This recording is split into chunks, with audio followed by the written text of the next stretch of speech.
Hello and welcome to Peace News Now. We are live this Tuesday, June 3rd, 2014.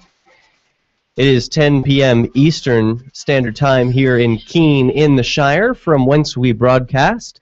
And I'll be joined earlier in this segment by a confrontational yet polite and peaceful teen, Andrew Demeter, who confronted Nancy Pelosi earlier this week and got excellent video of it. He's been making the rounds. I think he was even on InfoWars earlier this week. And I want to read you the press release about this story. Plus, later on in the show, we're going to talk about some of the happenings in Keene. The chalk war continues. It went from cold to hot this week. Certainly got a lot to cover. We've got Rich Paul, freedom activist, going to be in studio joining us for the second hour of the program, talking about a young man who was severely injured and hospitalized this evening down in Keene Central Square. We certainly, our hearts go out to him, and we hope for a speedy recovery and a peaceful future for all. Now, this Andrew Demeter of Cleveland, Ohio, doesn't yet have his driver's license. In fact, he's only 16 years old. But he has managed to confront arguably the most influential politician in the nation, Democratic leader Nancy Pelosi. Demeter was in D.C. this past month for his award-winning entry, We the People, Genetically Modified, in C-SPAN's annual and national Student Cam documentary competition. Originally, he was scheduled to shake the hands of both Senator Harry Reid and Speaker of the House John Boehner in lieu of Leader Pelosi. Demeter purchased online pocket-sized copy of the Constitution as a gift and token for Reid, as the Democrat had recently and controversially labeled Nevada rancher Cliven Bundy and his supporters, who had protested federal agents reclaiming the alleged government farmland, as quote, domestic terrorists, for what Demeter says was simply an exercise of free speech. Well, much to his dismay, Demeter and the other top four winners of the Student Cam were scheduled to meet and greet Minority Leader Pelosi in the early afternoon, April 29th. Quote, I didn't want this opportunity to go to waste, Demeter remembers, even if it required stepping outside my comfort zone. Now, he did an excellent job. I'm gonna continue with this press release just to give you a little more background info. Plus, we're going to be joined by Demeter later on in this segment, and I'll share the video with you. Let's see what he has to say here. Let's play the video. I'll do a screen share, and then hopefully he'll be joining us shortly. So here we go. This is from the YouTube channel Teen Take. Check it out. It's already got over 100,000 views in just a couple of days. Data collection. Oh, let me restart this. Here's his question. Do you support the NSA's illegal and ubiquitous data collection? Well, I do not. I have questions about the metadata collection that they were collecting, unless they had a reason to do so. So I didn't support Amash, that resolution. I didn't think that was the appropriate resolution. But I do think that the burden is on the department, and I have fought them for years, on the community, fought them for years on the wide swath that they have put out there. You did vote for a bill to continue funding for the NSA, though. Yeah, of course. I don't think we should not fund the National Security Agency. No, they do many things. Isn't the NSA a clear violation of the Fourth Amendment? No. Some of what they do should be subjected to scrutiny in some of the things, but they perform many other functions as well, and we hold them to a high order. And I've had my biggest fight here in the intelligence community with the director of the NSA. Hayden, when he was the director, I don't think he was on the level with us. But that doesn't mean that there aren't other things that are there that are good things that are necessary for us to have.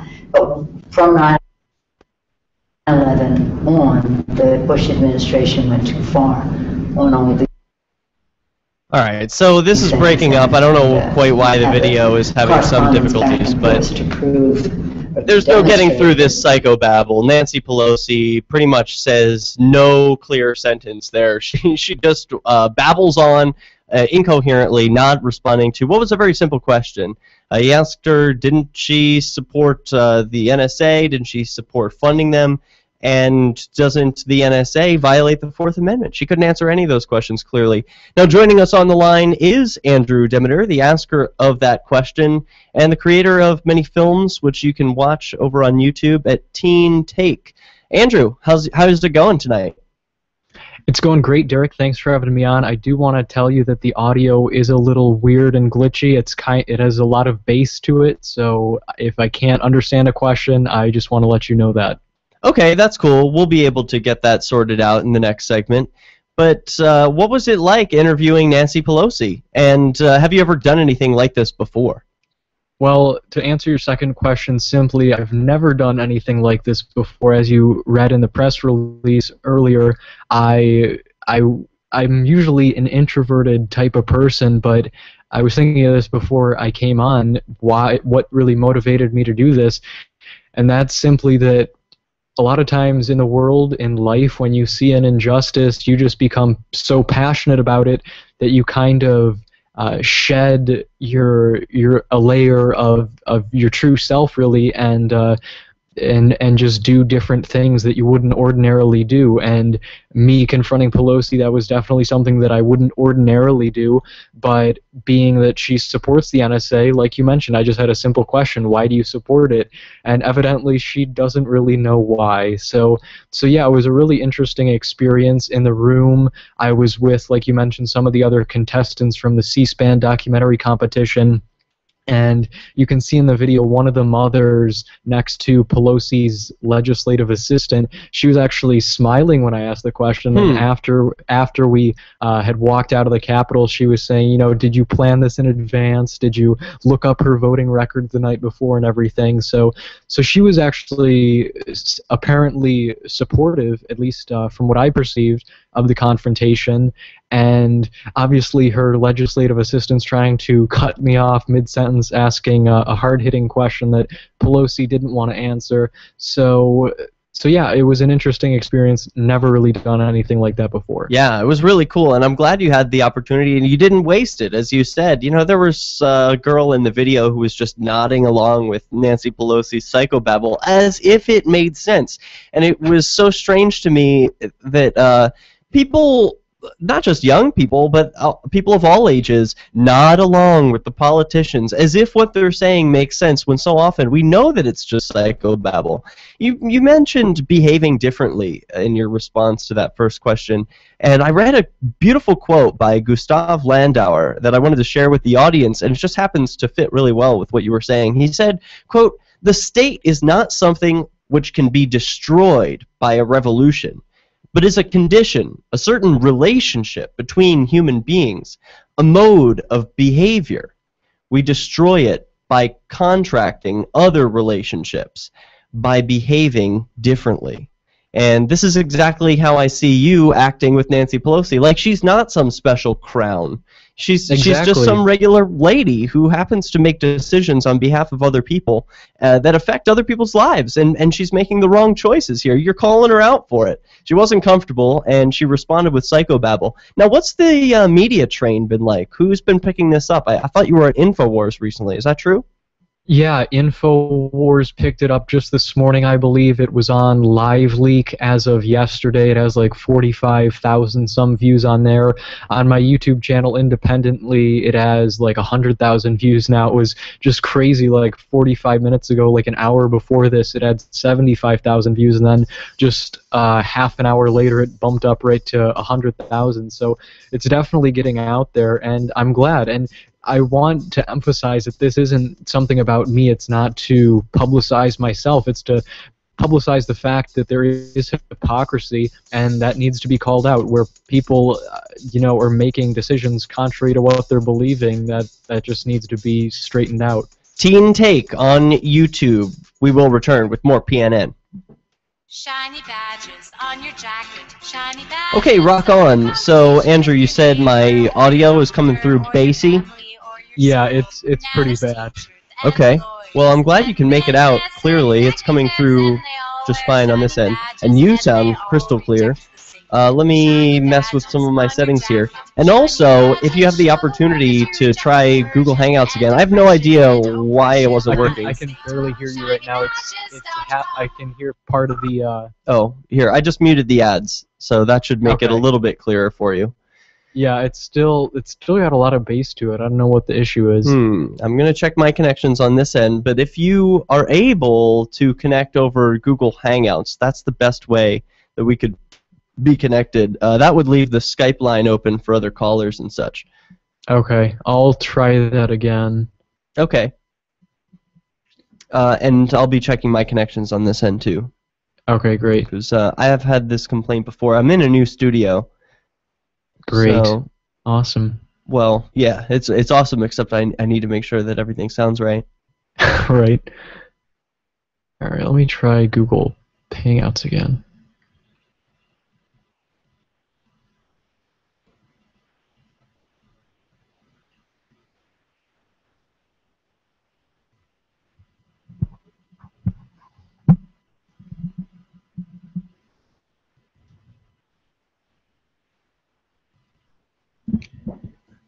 Check, check, check, check. 1, 2. All right. Yeah, that's right.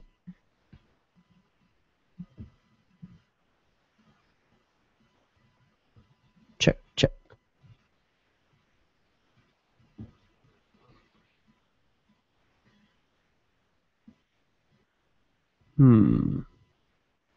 Okay, check, check, check, check. Are you hearing me at all, Andrew? No. Okay.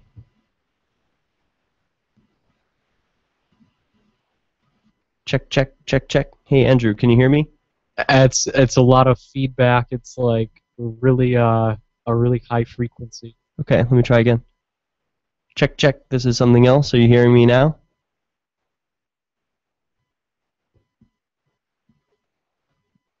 Check, check, check, check. Anything? Anything now? Anything now? Anything now?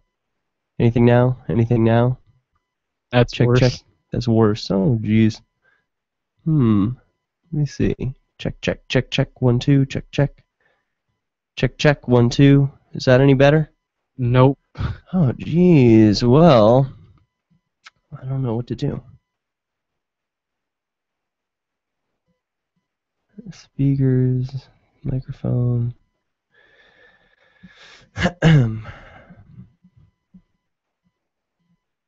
Check, check. 1, 2. It's still the same. Damn. Well, I don't know what to do. You can make out what I'm saying, right? Yeah, it's just like it's just super bassy. Like it takes me a second to figure out kind of what you're saying. I mean, I can understand it. It's just a little difficult. Well, do you want to disconnect? Do you want to do this another time? I can. I've got show material I can do, and I'd like to have you on at a time when I'm not blasting your ears with bass. Should I just hang up and call you back and see if that helps, and then we can go from there? Well, not on Skype, because I had this complaint before about Skype from other callers, and I haven't been able to fix it. So I'm connecting something incorrectly, clearly, or one of my wires is bad since I moved. Did you check your settings on Skype, your audio settings? Yeah, I did. We're coming back, so hang tight. amp.lrn.fm. That's amp.lrn.fm.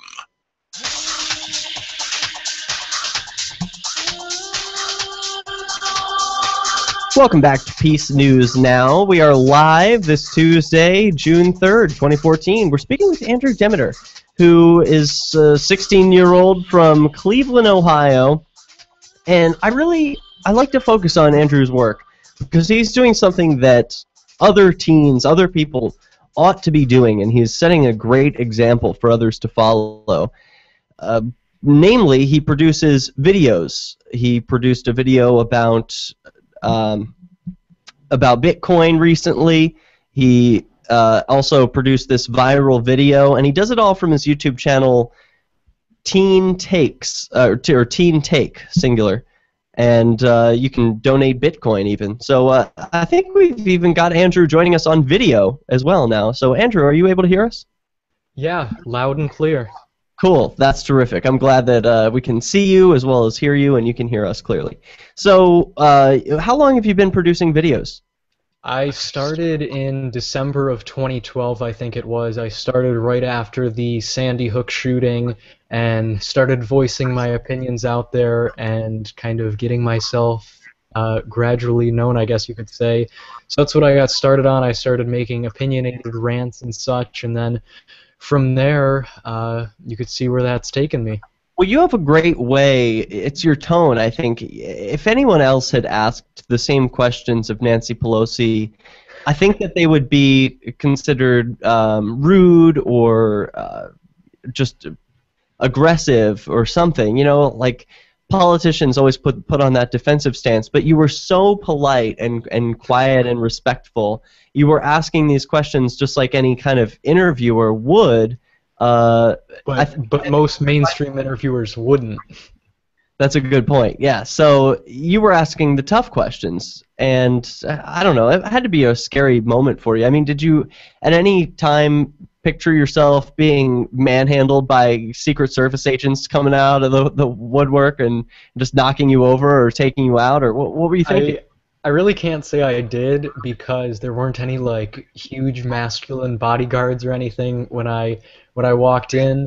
But you know, anymore I would never consider it outside the realm of possibility. But when I was there, I really just took advantage of the moment. You know, I did have this little planned out in advance, but I essentially told myself, you know, this is possibly a once-in-a-lifetime opportunity, especially after you do it, then that, of course, decreases your odds of it happening again. And I kind of just dove in head first and said, you know, I'm going to do this or I'm not. And you could see that I did make the decision to confront her on her hypocrisy. I'd like to see more young people asking questions of people in power, because it's a peaceful act of resistance just to ask these tough questions, because like you said, the mainstream media is just not willing to do it. What advice would you give to your peers if they're interested in producing videos like you do? You know, I really don't know how much advice I could give them. I mean, half of them aren't even willing to listen to half the stuff I say, let alone put into action those beliefs and ideologies as well.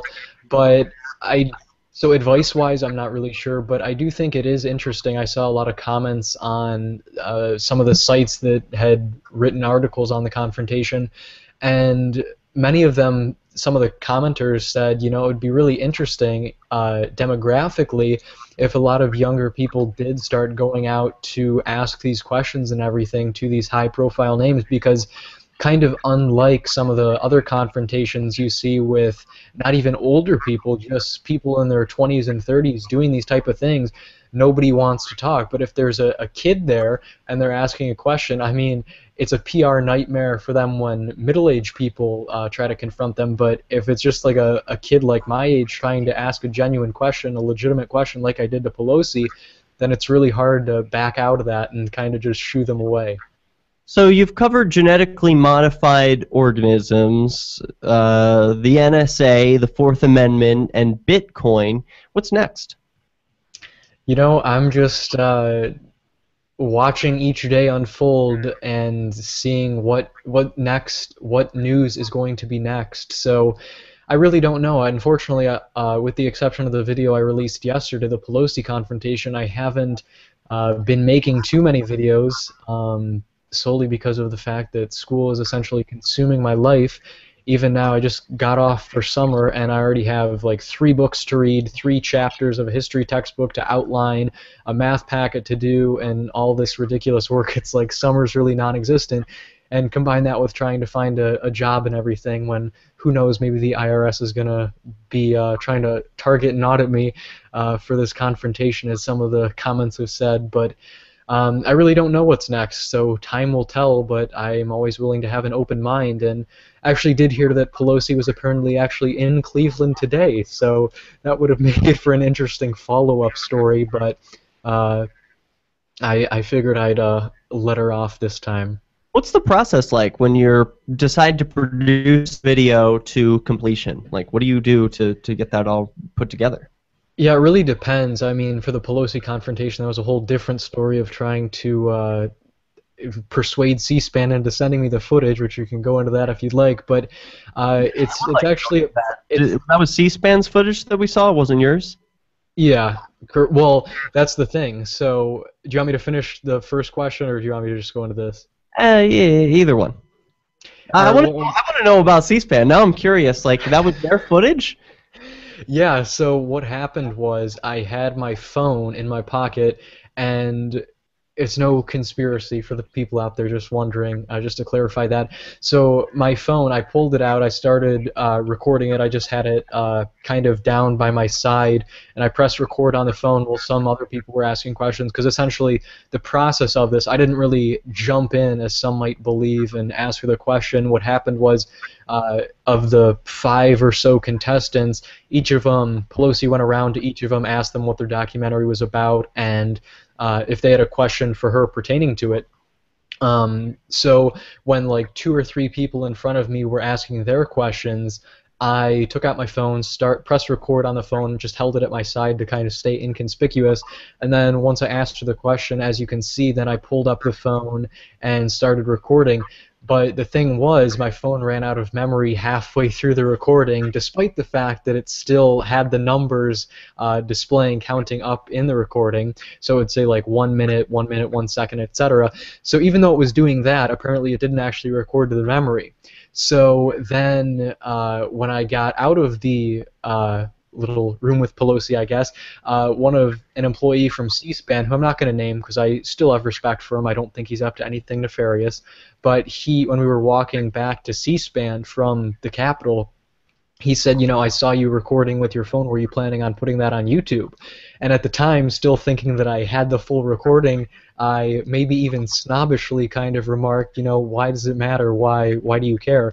And then he said, and I can't quote it directly because I don't remember specifically, but he said something to the effect of, well, we wouldn't want to damage C-SPAN's relationship with Pelosi. Now, before people take that the wrong way or misconstrue it, you know, he probably just means for specific coverage or what specific access they're given. But still, I found that really interesting. And then eventually, when I got home back from my flight, I then discovered, unfortunately, that the confrontation on my phone, only 4 minutes was recorded instead of the full 8 minutes, and I'll tell you the rest when we get back.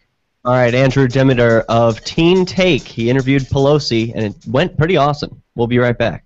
Why did you move to the Shire? Okay, cool. And you can hear those ads, right? There's other people around who Yeah, I hear them. And everything sounds and works the way it should? Yep. Okay, very good. Thought that I could get support. I'm going to mute those ads for now and put up what I use to raise funds for Peace News Now, which during commercial breaks, I put up a QR code so that people can scan it.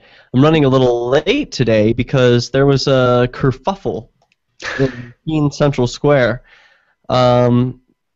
I shouldn't joke, though. Someone was seriously injured, not a member of Free Keene, not a member of Stop Free Keene. He just was some random local who was chalking, and someone didn't like that, and they hurt him, and his neck, I don't know if his neck is broken or what, but he needed to go to the hospital.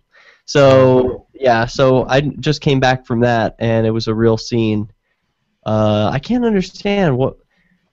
Peaceful resistance gets, I don't know, it gets hard sometimes. So, yeah. All right, well, we'll be talking about that in the second hour, though.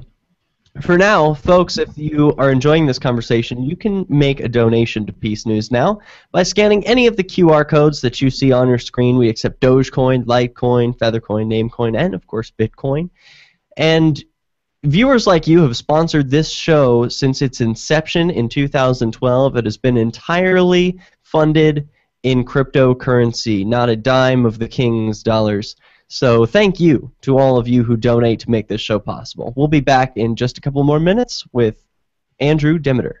Hey, and by the way, Andrew, am I pronouncing that correctly? Is it Demeter or? Yeah, it's Demeter. At the beginning you had it wrong, but don't worry, everyone does that, so All right. it's all good. Well, cool. All right. Oh, and also I should make it a point too. And by the way, is my video like in a square box or is it in a rectangle? You are in a rectangle. Okay, because for me it's just showing like the square, and it's kind of annoying. But this is the shirt I specifically picked out for this interview. Oh, sweet! Where'd you get that? I can't remember. I mean, I think I just got it online, or my mom got it for me. I don't remember specifically, but very fitting. That's a nice mic too. But the shirt I chose to wear today is a Bitcoin shirt. Very nice. Yes. So what mic are you using? It's a Samson CO1U. Oh yeah. Okay, cool. And I have a mic stand for it too, but I'm just kind of holding it. That's what I'm doing today. I'm in the new studio, and I ordered a desk, and it's not here yet. So like I don't want to secure my microphone arms to just like the wall or something. So I'm gonna wait another day or two for the desk, and I'll have to hold it. Very nice. All right. Well, we're back in 40 seconds. All right. Hey, what's going on? Come on in. We're on a break right now. Because you are judged by how you speak. I'm doing an interview. Do you want to sit in? Especially if you're okay. a job You want seeker. ears? For instance, do you know the difference between imply and infer? Only a speaker can imply. Only a listener can infer. And when you say you'll be out of pocket, do you mean out of touch? Out of pocket means you're on your own dime, not yet reimbursed. It'll be just me And on if video anyone ever for now, but you asks, can listen in. why do you always answer a question with a question? You should reply, do I do that? Just kidding. From survivalspeech.com, I'm Holland Cook. You can put the Liberty Radio Network on the air in your area. Visit broadcast.lrn.fm to learn how. Broadcast.lrn.fm.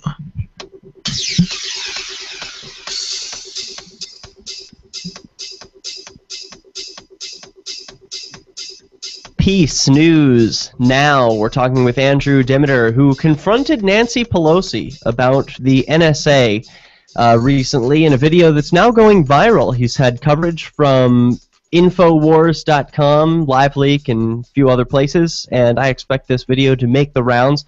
I am so impressed with the work that you've done, Andrew. What inspires you? I mean, you've produced these videos. They're so professional. You're only 16.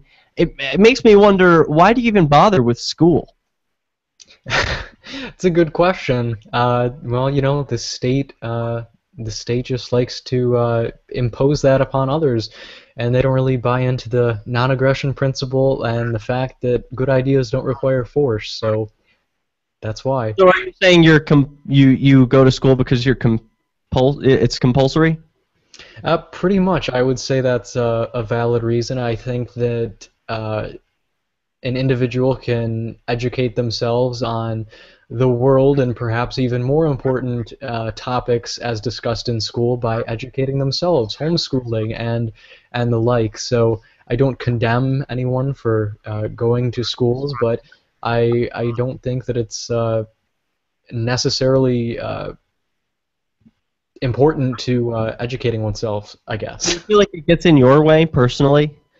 Yeah, I mean, without trying to sound all depressing and stuff, I mean, yeah, it does take up a lot of my time, and I just got done with finals last week, and honestly, it just seems like a big waste of time, to be completely honest. I mean, it seems like the whole premise of finals and exams and everything, and even just smaller tests, is to retain information, but from what I've experienced personally and what I've seen with peers around me, it just seems like a big fest of memorization, and once you take the test, once you scribble in your answers and regurgitate them, you retain nothing, you never use it again in most cases, with some exceptions, and it just seems like a big waste of time. So we're occupied so our parents can work, and then we can perpetuate that cycle for future generations. It is a waste, and that's why I wonder why you're doing it, because you can see so clearly. Like when I was in school, when I was 16, I worked my butt off to be the best student I could possibly be.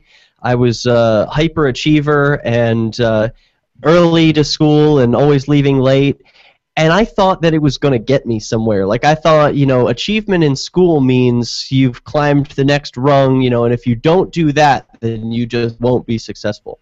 And then I learned... I think that's the problem, because in today's society, obviously we can change it, but so many people are just apathetic.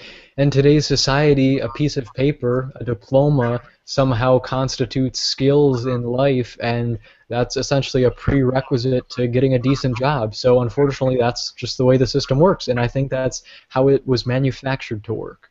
So you don't feel comfortable stepping outside of that realm? You still feel like you have to go to school? And I don't mean to pressure you one way or another. I mean, of course, I'd like to see everyone ditch the public schools. I don't know what kind of school you're in at all, but is leaving something you've considered doing just to pursue your passions with video, media, and journalism?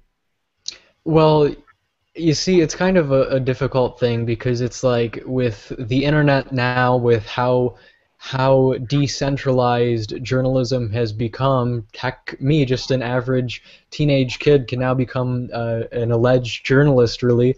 I think there's a lot to be said for that, but the fact is, I mean, you don't really know how reliable that's going to be as a full-fledged occupation to fall on, and it's just really a question of reliability. And I'm not saying that somehow getting a diploma makes me any more prepared, but I mean, that's, in a way, it's following the crowd, and I fully admit that. But I mean, I think that's one of the ways to succeed in life, in some sense. Where do you get your news from? I get my news mostly just from the internet. I mean, I seldom watch TV, but specific sources, RT, Russia Today, the propaganda arm of Putin and the Russian government. I like a lot of what they do. I watch Abby Martin Breaking the Set. I love that show. What bias do you think they have? What's that? What kind of bias do you filter when you watch RT? Anything that I watch anymore, it's difficult to filter, but I mean, nothing in my perception is objective. Even C-SPAN, as we talked about earlier, isn't necessarily unbiased. They're not necessarily objective. So I think whatever you do, you always have some sort of tainted bias towards it, whether it's perpetuated by the network, whether it's perpetuated by the viewer, or if it's what both parties are doing. So, I mean, there's bias regardless, but you just have to question everything, and that means question why you should question everything, and that infinite regress that is questioning. So sometimes when there are like YouTube celebrities in a school, or even regular celebrities like Macaulay Culkin and stuff, they have a following at their school. Do you have a clique or anyone who follows you on YouTube, or is this a popular thing among your peers? I mean, I know a lot of people at school know that I do this type of stuff. Heck, C-SPAN, to kind of a little bit of my dismay, as I'm kind of the introvert, they held this whole assembly at my school in front of the entire grade. Thankfully, it wasn't the whole school. So yeah, a lot of people at my school are aware about what I'm doing. I don't think that necessarily correlates that they agree with what I'm doing, but I'm just happy to see that it's at least opening their minds, because I'll be on Instagram some days and I'll just see someone who I really never talked to in the hallways post a picture of what they're eating, and it'll say non-GMO or organic on it. So again, whether they agree with that or disagree with it is up to them, obviously, but it's at least inspiring that I'm making that much of an impact on their lives, that they're saying that they're taking the time to take a picture and they're thinking of me, and whether they process what that information is or whether it goes in one ear out the other, at least they're thinking, and I think that's really what it's all about. What do you think is the most important issue for people your age to face?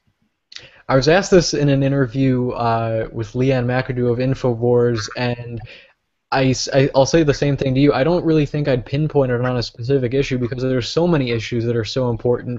GMOs, one of my favorite topics, or lack thereof. I'd put that pretty... Put the debt. What's that? Where do you put the debt on the scale of important issues? Um, you know, I really don't know. But Bitcoin is definitely promising, taking away the ability of these men in suits to print their own money and fund nefarious things like wars. But as far as the most important issue, GMOs is high on the ladder for me only because, and the same with water, fluoridation, for example. I mean, these things are necessary for life. So those are two important issues: water fluoridation, and GMOs. But what I was going to say first was that I wouldn't pinpoint it to a specific issue because I think the most important thing for people to do is simply to wake up out of this paradigmatic box of conformity and apathy and to just start questioning, taking the pill of reality instead of the pill of illusion and comfort, and simply waking up to the fact that, you know, maybe the authority in our country isn't always right. Maybe what's legal isn't always right. So by kind of questioning what's happening, going against the status quo, I think that's what people should really be focused on doing. You said that your peers aren't really motivated. You said that they're apathetic about some of these issues. Are there any of the issues that have really lit a fire under some of your peers? You know, fire in a negative sense? No, I mean in a good way. Is there anything that they get jived or excited about? Like, I would assume GMOs is something that any person, any age can get behind, because we all need to eat. Is there one issue that a lot of the students stand behind? I don't know about necessarily standing behind, but one that they are kind of vehemently opposed to, seemingly, is GMOs, and they're really they think, you know, GMOs are great, and that's their opinion. That's fine, but they make these erroneous claims, and they'll kind of almost taunt me. Of course, I'm not really fragile. Or all right, we'll finish this after the break. Thanks. The central scrutinizer. All right. Steal your labor by force. You close that out in time. I think you're all right. All right. So we are on a 4-minute break, and then we have the final segment. It's just 10 minutes. And in studio, I have Rich Paul. I don't know if you know Rich Paul. He's a freedom activist here in New Hampshire. And I'm going to hand him a microphone so that he can join during this break at least. All right. And how you doing, Rich? I'm doing great. I think maybe I turned that mic off or something. Maybe I don't have it plugged in correctly. Give us another shout. Testing. I'm not getting anything from it. Just, I wonder if I broke it. Here, let me unplug it and replug it. yeah, that's what I told him to do if I ever ended up on right. Yeah, I'll give Me some too. ads. Oh, would you look at those? Aren't those just swell? Don't tread Check, on check, meme.com. check. While you're browsing their numerous silver dime Check, card check, check, designs, take Something's time to come through. download Check, the check, check, easy-to-use silver calculator. Check. Something through, but Oh, it's probably.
I don't know.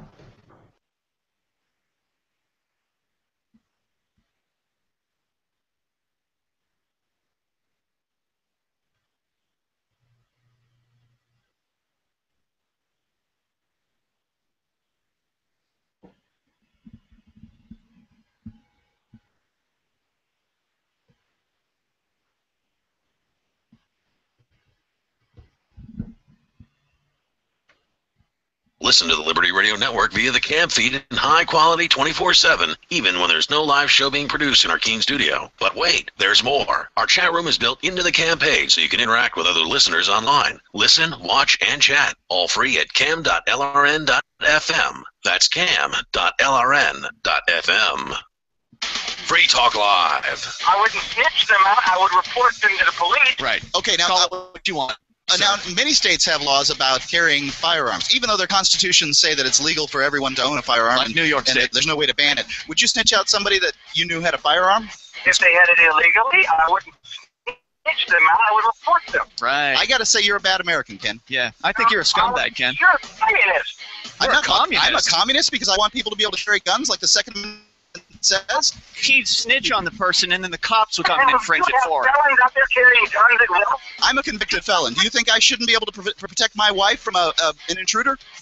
I don't think you should have a gun. How am I going to protect myself if the guy has a gun? Check, check, check, check, check, check. Having a gun. You should call the cops, Mark, like any good citizen. That way the cops can come clean up my corpse after it's all over, right? Free Talk Live, 7 nights a week from 7 to 10 Eastern, live on the Liberty Radio Network at lrn.fm. You can connect with the Liberty Radio Network via our Facebook page at facebook.lrn.fm. That's facebook.lrn.fm.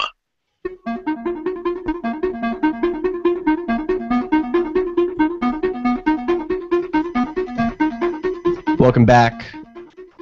It's the final segment of the first hour. We are joined by Andrew Demeter of Cleveland, Ohio. He had an interesting week, and he has an interesting life story.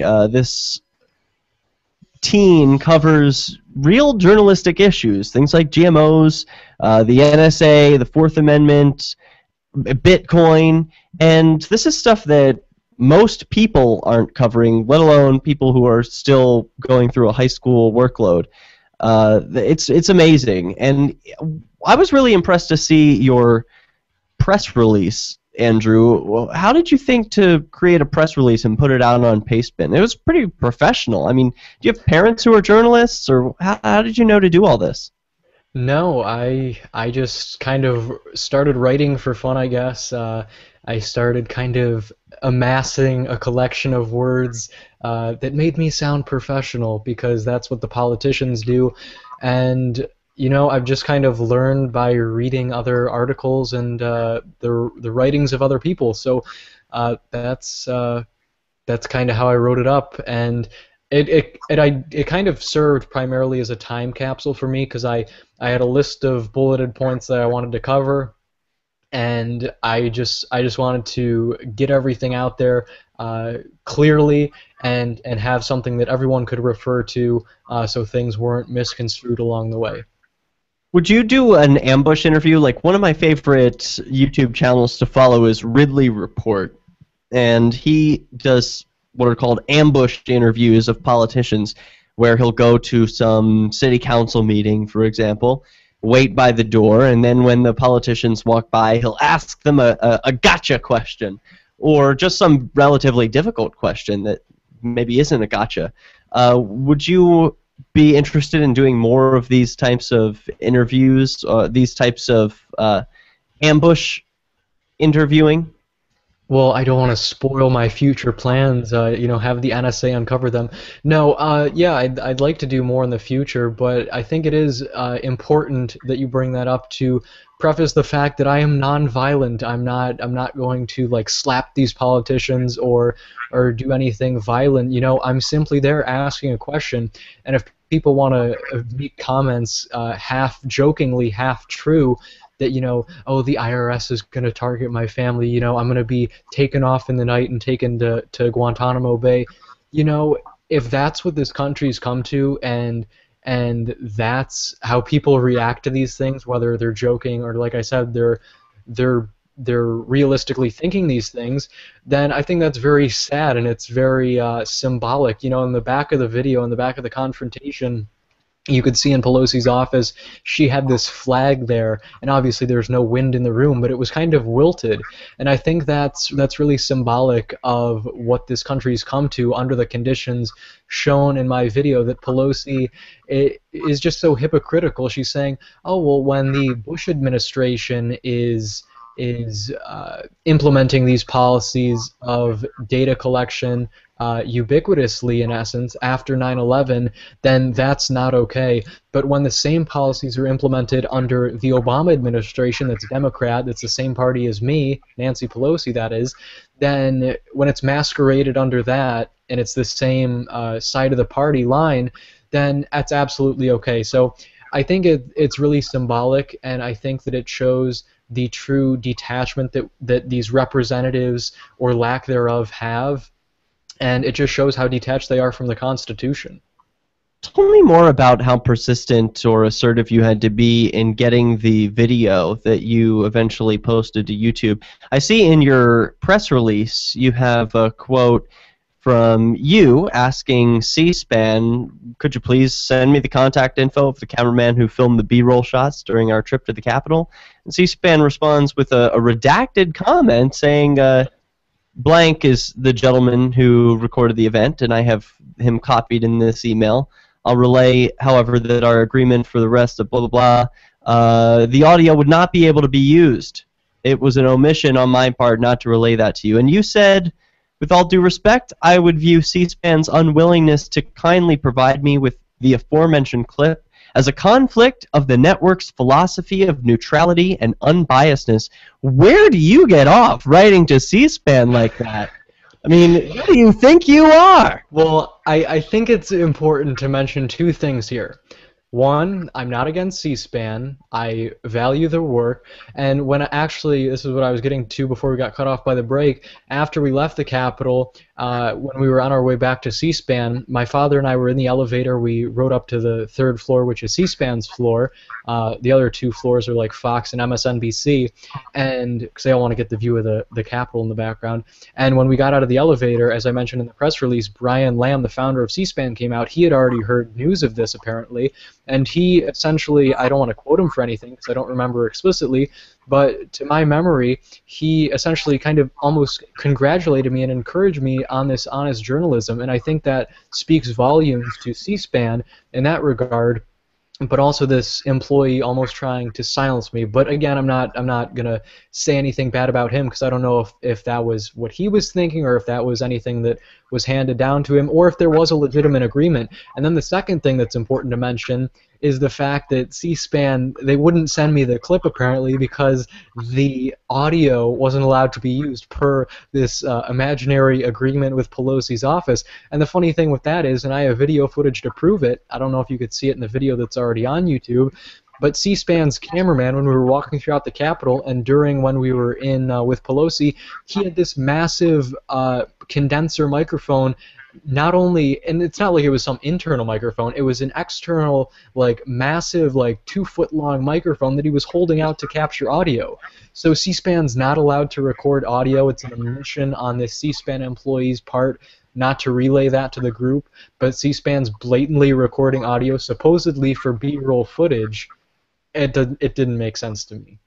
That's a real common theme. You know, there are folks who have been charged with felonies here in New Hampshire for the crime of recording public officials not on their way to work, not while they're shopping in the store, but at work while they're acting in their public capacity as public officials, recording their audio, and the government sees fit to charge these people with felonies for that crime. So, you know, you're very lucky that you were able to get the audio of this senator, right, or representative, rather. Minority leader. Yeah, so, I mean, she purports to work for the public, but what, she can't be recorded in public?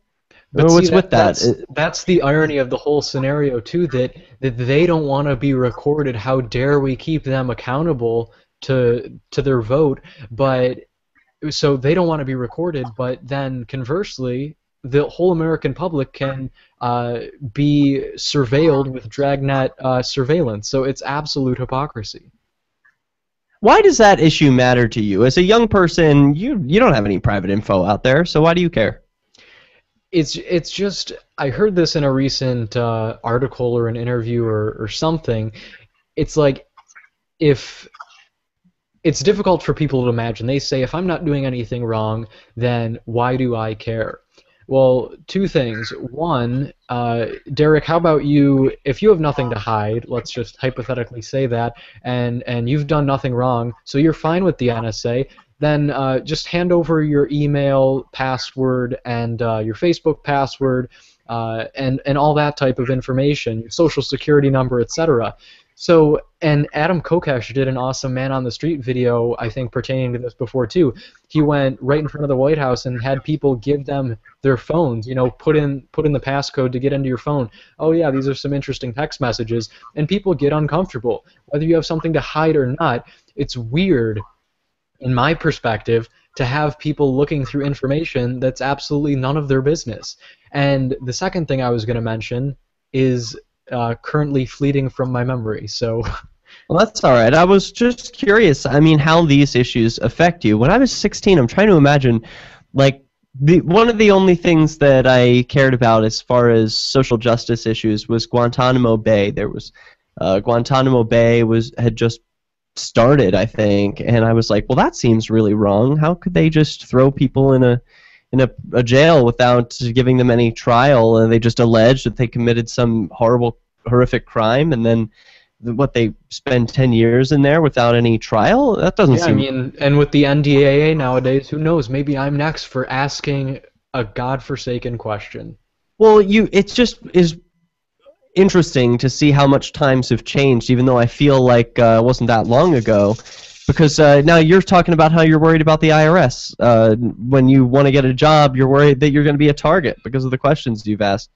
Well, this has been an interesting interview, Andrew, and I can't believe how time has flown. Unfortunately, that sound means it's the end of this segment. When we return, we'll be back with Rich Paul and Joel Valenzuela of thedesertlinks.com. Our guest in this hour has been Andrew Demeter. Check him out on YouTube at youtube.com/teentake. Thanks so much.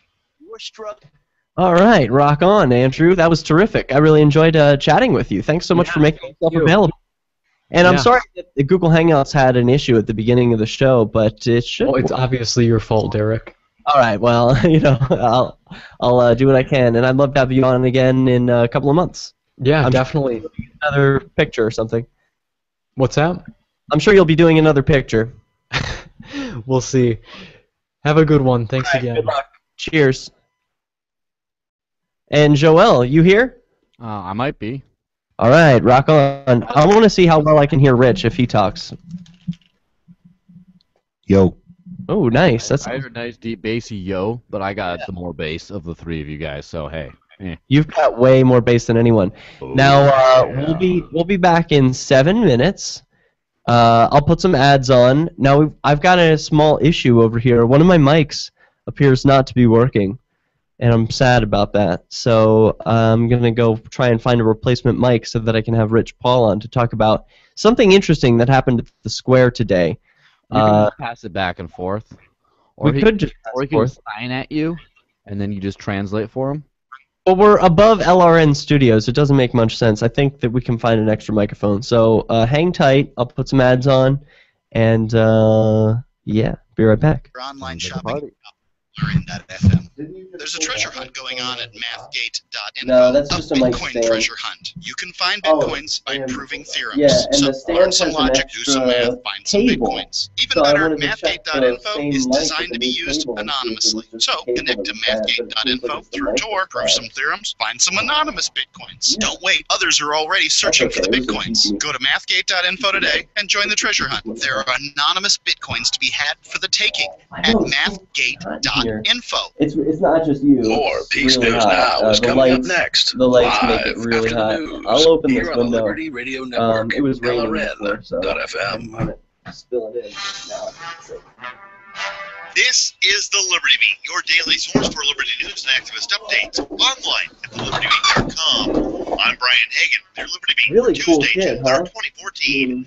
Gold open today, $1,245. Silver opened at $18.75, and Bitcoin is trading at $662. Support for Liberty Bean comes from GrowYourOwnGroceries.org, now offering an 8-week course where you can learn to treat the most common family ailments with simple medicines that you can grow or easily find. Learn more at GrowYourOwnGroceries.org. And support comes from Bitmain Tech, creators of the newly released Antminer S2 Bitcoin miner.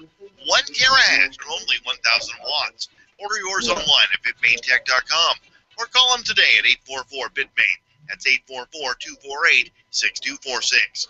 In the news, a 19-month-old toddler critically injured by a flashbang device that landed in his crib during an Atlanta police raid is set to undergo surgery. The victim's family say their son was immediately taken away, but they weren't notified of his injuries.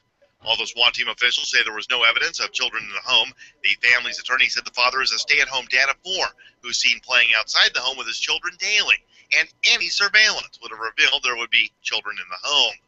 The Georgia Bureau of Investigation said there was no wrongdoing on the Special Response Team's part and would repeat their actions exactly if given the same information. 3 New Mexico cops responsible for wrongly accusing a man of carrying drugs and forcing him to undergo multiple anal cavity searches are still on the force despite a $1.6 million payout to the plaintiff. In early 2013, 64-year-old David Eckert was pulled over by Deming police for failing to come to a complete stop at a stop sign when police forced him to undergo several cavity searches. The settlement granted to Eckert is being paid by local taxpayer money. However, the officers accused are still on active duty. On Monday, the Supreme Court decided against hearing a case dealing with a journalist's right to protect their sources, declaring that the Fourth Amendment offers journalists no special protection. The New York Times attempted to appeal a 2013 decision by the 4th U.S. Circuit Court of Appeals, which would require reporter James Friesen to testify in an upcoming trial dealing with leaked information published in his book, State of War. U.S. prosecutors believe former CIA officer Jeffrey Sterling provided Friesen with classified information. Support for Liberty Beat comes from affordable... Check, 1, 2, check, 1, 2, check. Gain, check, 1, 2, check.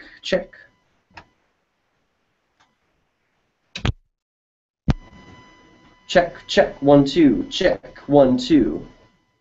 Check, 1, 2, check, 1, 2, check. Check, 1, 2.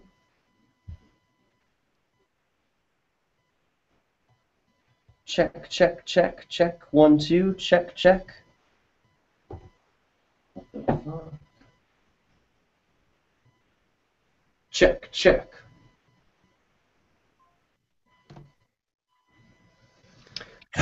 How's that chicken going?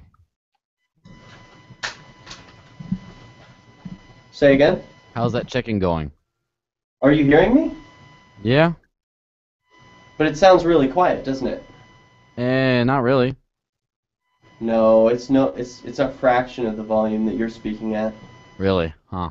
Yeah. Well, I can hear you very well through that blue microphone. You said you can hear me. I can hear you just fine. You can? Yes. Well, it says that it's not so good. It doesn't look good on the board. Here. Oh, I think I know what it is. Hold on. Check. There we go. That's awful. That's really distorted. I know, but it wasn't coming through before. Now it really is. Check. 1, 2. There we go. That sounds a lot better. Check, 1, 2. There we go. Now it's working. Okay. I saw what I had done. Woo. It's always the same thing. It's always a button is pressed on the board that shouldn't be. Exactly. All right. Good. We're all set now. And Rich Paul will be joining us. Yes. I'll also have a co-guest here. It's Ash the Studio Cat. Now, Ash checks all the cables, makes sure everything's working right. She also updates and edits and has actually created the website. And all new posts on the website come from Ash. So she's kind of she's our producer. Tell us about that soon. We'll pump some ads through, and then we'll be back in a minute. And support comes from Roberts & Roberts Precious Metals at reasonable rates since 1977. Online at rrbi.co.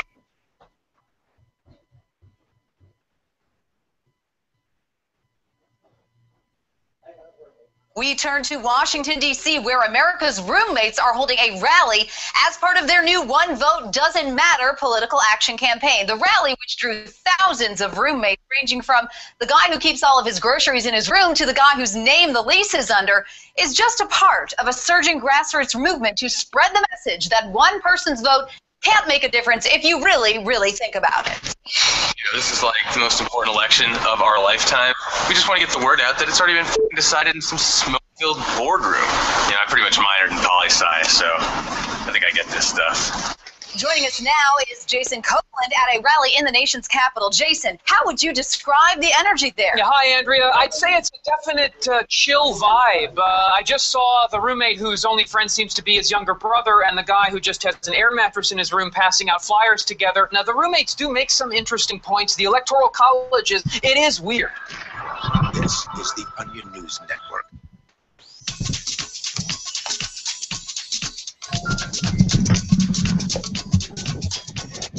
Welcome back to Peace News Now. I'm your host, Derek J. You can learn about me at derekj.me. I've got blog posts, I've got videos, I've got my letters from jail, and joining me in this hour, I have two lovely guests, activists in the Shire. With me in studio is Rich Paul. Hi. So good to be with you, Rich. Thanks so much for being on tonight. There was something interesting happening in the square I want to get to soon.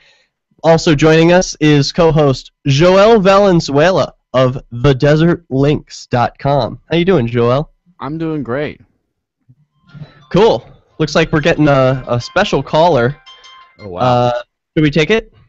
Yeah, sure, why not? Everyone's welcome here. Hey, caller. You're on Peace News Now. Hello, this is Michael Dean from Freedom Fiends now. Or not now, but later. What's going on, Michael W. Dean from Freedom Fiends Later?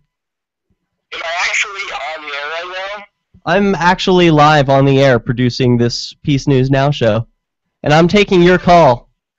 I was going to call you and tell you why don't you watch this movie before the show tonight about this pirate radio guy who calls people and puts them on the air. It's pretty good. It's called Pump Up the Volume with Christian Slater. You ever seen it? No, I've never seen it, but that's awesome. I will love to check it out. I'll definitely check it out later tonight or tomorrow. Good flick. When's your show? Midnight Eastern.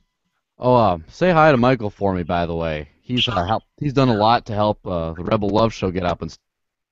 Well, I have to apologize, Michael, because your audio it doesn't deserve this. You're coming through on a phone right now, so we're gonna talk in high quality later on tonight, and let's just finish this discussion then.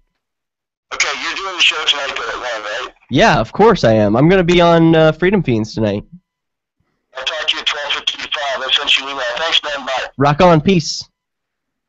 All right, that was Michael W. Dean. You should check out more about him at freedomfiends.com. He produces an awesome podcast that you can catch on LRN.FM. And some of their show times, I think, compete with this show, but you can always check the archives either way. And Joel, so tell us what you've been up to before we get to Rich's story about what happened in the square tonight. Oh, well, I've been up to a lot of hardcore activism around here. We've been doing a lot of jury nullification outreach here in Manchester. And yeah, that's right. I've been seeing pictures. You, Robert, the Voluntarious Rebel, Mathias, and who else has been out there doing... Pete Ayer from Cop Block joined us last time.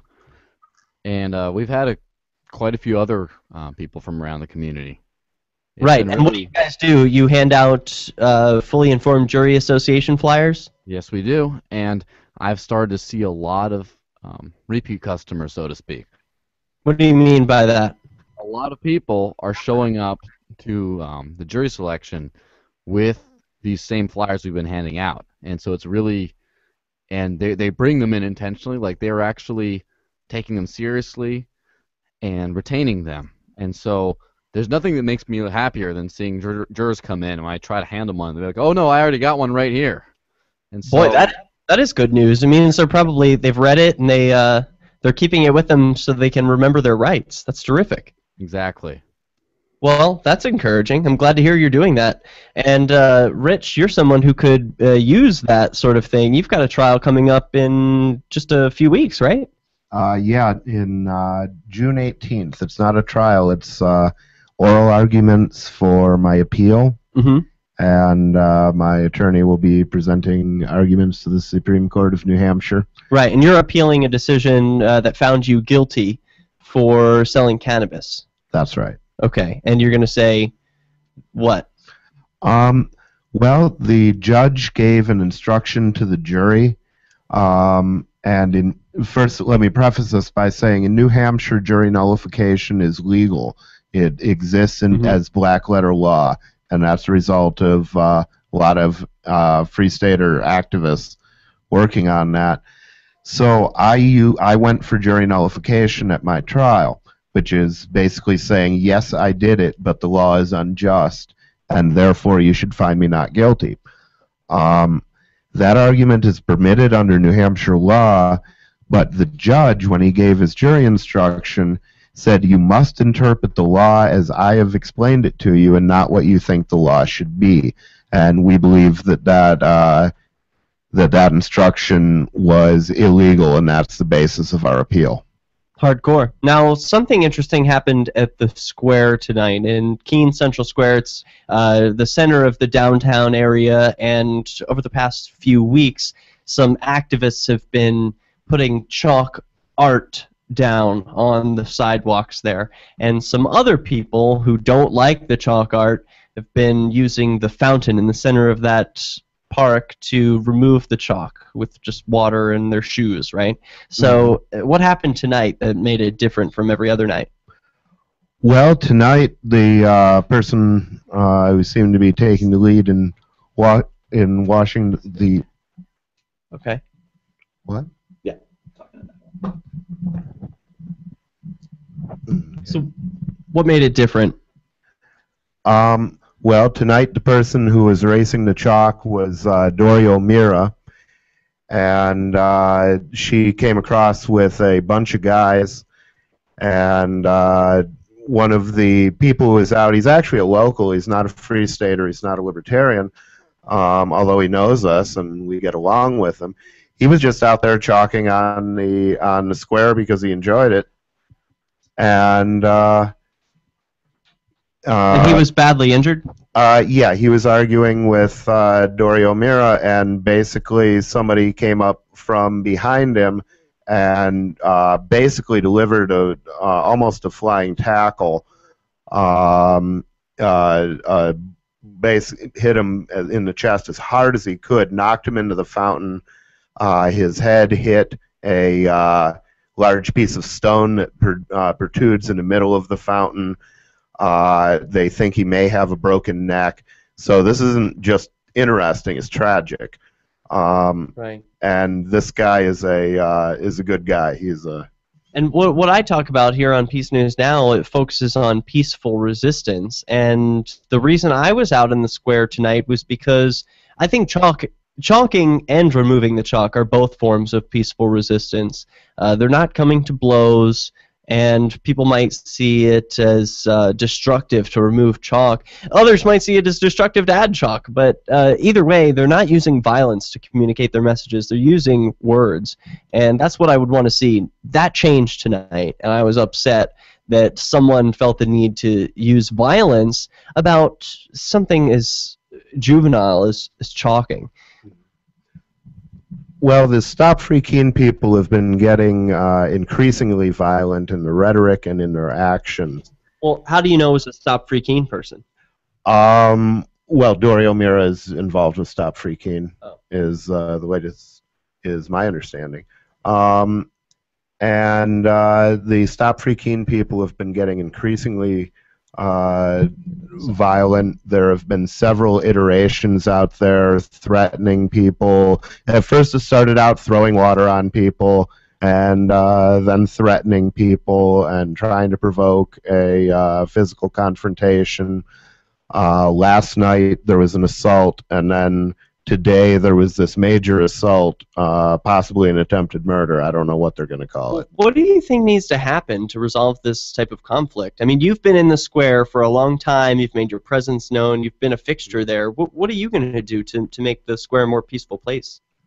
Well, basically, I mean, the way I see it, we need more activists. And, you know, right now we're light personnel in Keene. We've got a lot of people who've moved to Manchester, and you know, that's part of what's making it unsafe out there. And you know, we get a lot of positive feedback from Keene locals, and we get Keene locals coming up to us all the time saying, I don't understand these Stop Free Keeners coming out here and acting like trolls.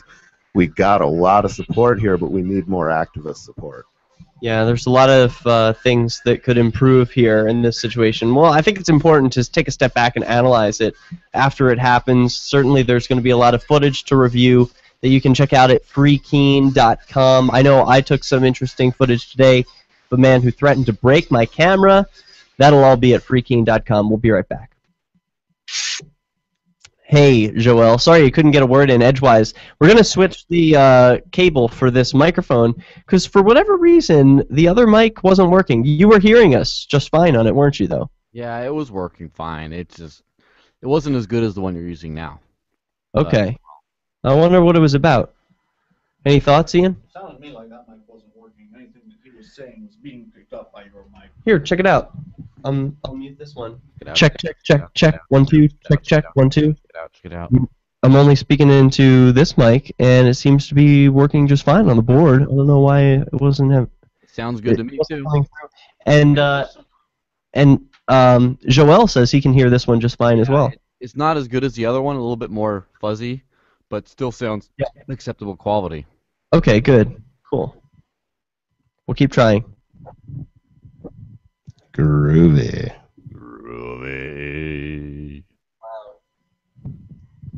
Wow, you do have a deep voice. When I try, yeah. Go ahead. Go ahead.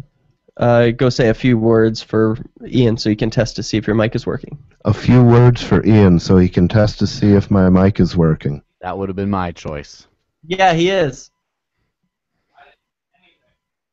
I'm thinking maybe you don't have a bus button pushed in for that mic or something? Oh, that could be it. Oh, that is it. That is it. Now I hear me louder. Sub was not pressed in. Whoa. So I was now hearing I hear me louder. It's a little bit intense. Now I hear me louder. I guess I still have a lot to learn about the board. Sorry about that, Ian. Thanks. Himself comes from the sky in a very booming, thunderous voice. Joel, it was my fault. Yeah. This is always the case. It's a button. Like it's just a. Derek doesn't know his machines well enough, and I think we have the same soundboard right now, don't we? I have the Xenix X1622 USB. Behringer? Yes. I think that's what I got right here. 16 input? Yeah, I don't know. I got to look at it closer. All I know is it does the job. Yeah, it does the job. Yeah. Well, okay, well, good. We'll be back in a minute. Do you want to? We've got news stories to cover. Do you want to talk about some of the stuff that's going on in the news, or do you want to continue with the Central Square story? Is there more that you want to say on this? Let's see. Probably not too much. We could move on to some news. Okay. Well, here's some ads. Building a radio station is simple, but programming isn't. That's where LRN.FM comes in. Learn more at broadcast.lrn.fm. That's broadcast.lrn.fm. On Free Talk Live, we're bringing people to the ideas of liberty every day. From wrestling superstars like Glenn Jacobs. You guys really are having an impact, I believe. Like I said, a lot of where I am now is due to listening to Free Talk Live. You changed my mind on some very important issues years ago. To random people tuning in on the radio. I was kind of stuck in the left-right paradigm. I heard your show by chance on a Saturday night.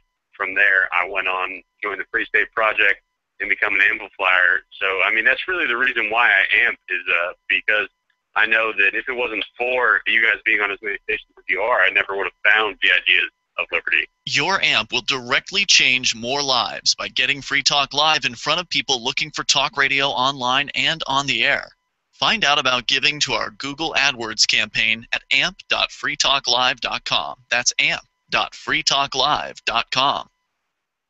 While our satellite channel is free to listen to, it's not free for us. You can help us cover our satellite costs with the chip in on the right side of the page at lrn.fm.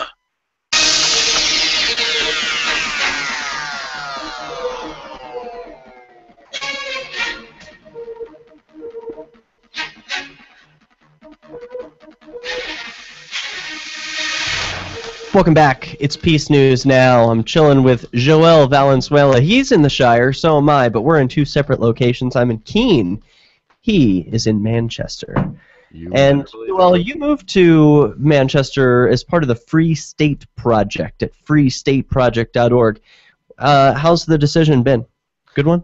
Yes. It's been a pretty life-changing one. I always knew it would be, but it's really, this is really a different world over here. I've been all over the world. I've seen many different countries, many different cities. I've moved about every 2 years of my life, but coming here, there's What's this... the most defining factor? The only most distinguishing fact. The way I would put it, and this is especially true of Manchester, of all the spots in the state, critical mass. There's What do you mean by that? Those lonely few people who know what needs to happen in the world and are ready to make the effort to do it.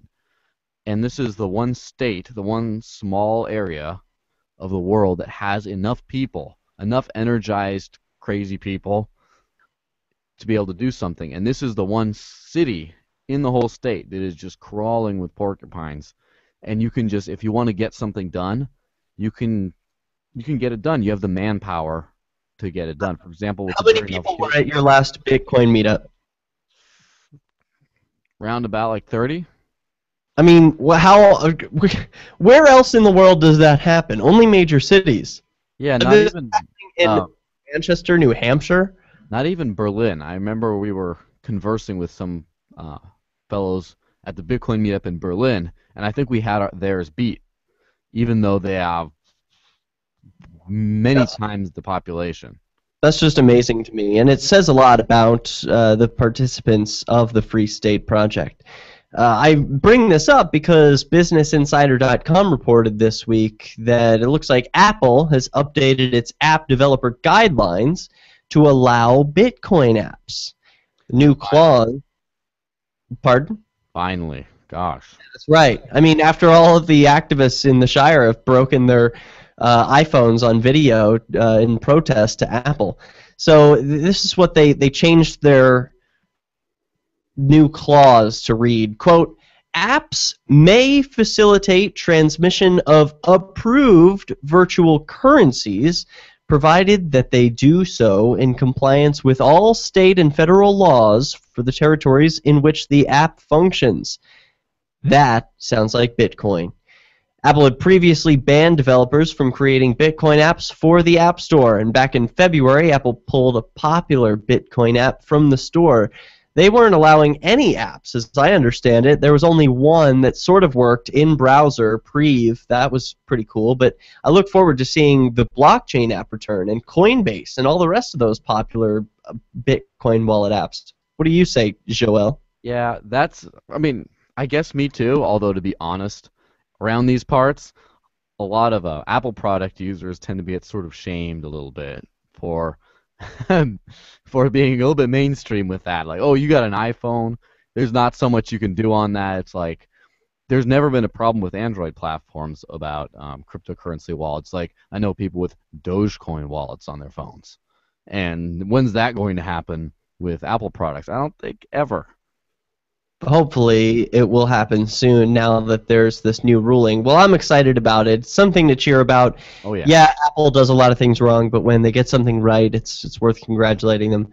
Moving on to ABC7News.com, where Denver reports that a state panel is ordering a Colorado baker to make cakes for gay weddings. Colorado's Civil Rights Commission on Friday upheld a judge's ruling that baker Jack Phillips cannot refuse to make wedding cakes for same-sex couples. The panel says doing so violates state laws prohibiting businesses from discriminating against gay people. Phillips is a devout Christian who says he will make other cakes for gay couples, but not ones for weddings. He was sued by a gay couple after refusing to make a cake for their reception. The commission also ordered Phillips' business to make quarterly reports for 2 years on any anti-discrimination training for staff and on any other gay couples turned away. Phillips can appeal the ruling to the state court of appeals. Joel, this just seems like a story which is too crazy to believe. The government is telling bakers that they must bake cake. Yeah, it's unfortunately too believable because once you have that the nuclear option on the table, once you can use the force of the state to enforce whatever you think it happens to be right, there's nowhere that stops. And I think it was well intentioned by this gay couple, right? They thought they were doing the right thing by suing this guy, apparently. Now they get their cake. I mean, do they really want to hate cake? Like, do they want to twist someone's arm and say, make me a cake? You have to make me a cake. I'm going to bring you to court, and you're going to make me a cake. Yeah, I mean, at what point do you just drop it and say, I'm going to find another cake maker? I've seen comparisons to a KKK couple coming to a black baker and saying, but why won't you make us a cake? It's like, at some point, why would you want that anyway? But more importantly, this goes way beyond cake. This goes on to the basic human freedom, which is freedom of conscience. And you can have a bad conscience. You can have a warped, distorted, perverse, wrong conscience. But if you don't have control over your own conscience, then what else do you have control over? When the government can say, no, you must behave in such a certain manner, and we'll come in to make sure that your conscience is in line with our guidelines, that's a very scary thing, because I do not trust the government's conscience. No, neither do I. Hey, we got some interesting news stories of peaceful resistance coming up. I'd like for you to help choose one, because we won't have time to do them all, but give me your best out of these. U.S. troop kidnap child who's a drone victim. Maybe you heard about that one. Just happened in the news. A Florida judge challenges an attorney to a fight in court, and there's video. The New York Times asks, why license a florist? A bride attaches a baby to a shotgun wedding dress, and a Virginia group hoists a Confederate flag along the highway. Oh, yeah. I've got this other one. These are not anarchists, the anarchists who plan to go crazy at the World Cup. I think we should talk about that. Any of those interest you particularly, Joel? Because we could go anywhere. What was the first one again? Well, the U.S. troops kidnapped a child who's a drone victim. This one I wanted to stay away from, but I think it's important to at least cover it in a cursory way. RT.com reported earlier today that because of a U.S. drone strike, a 4-year-old was sent to the hospital, and U.S. troops have kidnapped that child, according to the family. The child, named Aisha Rashid, was traveling with her parents, a sibling, and several other relatives from Kabul to their home in the village of Gambar in the Kunar province on a hot September day when the drone exploded. An uncle on his farm village received a phone call about the strike, and he rushed to help out. We'll continue with that story when PNN returns. Are you looking for an excuse to come check? Yeah, it's totally nuts, Joel. I mean, like, to add insult to injury, you hurt a 4-year-old strange child, that has nothing to do with the conflict, and then kidnap her? I mean, that makes it so much worse. Yeah, I'm not sure. I have to look into the story a little bit more about what they're calling kidnapping, because I might have to play statist advocate here and say it might have been a case where the drone strike happened, they realized there's a 4-year-old that was injured, and they thought, oh, well, clearly we need American medical care for this kid, so we're going to take it in to make sure it's okay because we only trust ourselves. It could just be a case of that. Again, Well, do you see the link? Do you see the link? No. Where would I see the link? It's in the show notes. I think I sent you over a link to the show notes. If I didn't, I'll send it to you now. You did. It didn't really open correctly. Oh, okay. Weird. I invited the Desert Links to be a part of it. Yeah. Mean Google Plus, the Desert Links? Yeah. Yeah, that's well, that's not what I'm using right now. I'm using my. Can I invite someone else? Let me go. Remember, if you're telling me anything in audio, the audience will hear it too. So. All right. You can text it to me or message me on the chat. Let me just check it out real quick.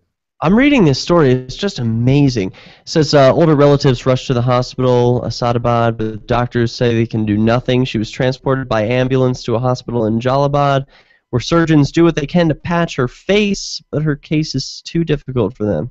Hospital staff, the UN mission in Afghanistan, arranged for her to be sent by medical helicopter to Kabul 4 days later.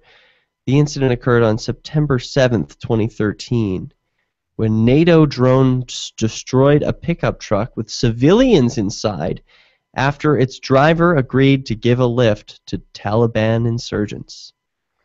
Wow. Yeah, it probably sounds like the kidnapping decree seems to be more hyperbole, which again I can't really blame them for because hey. Well, they haven't gotten to that part yet. Uh-huh. They haven't even talked about the kidnapping yet.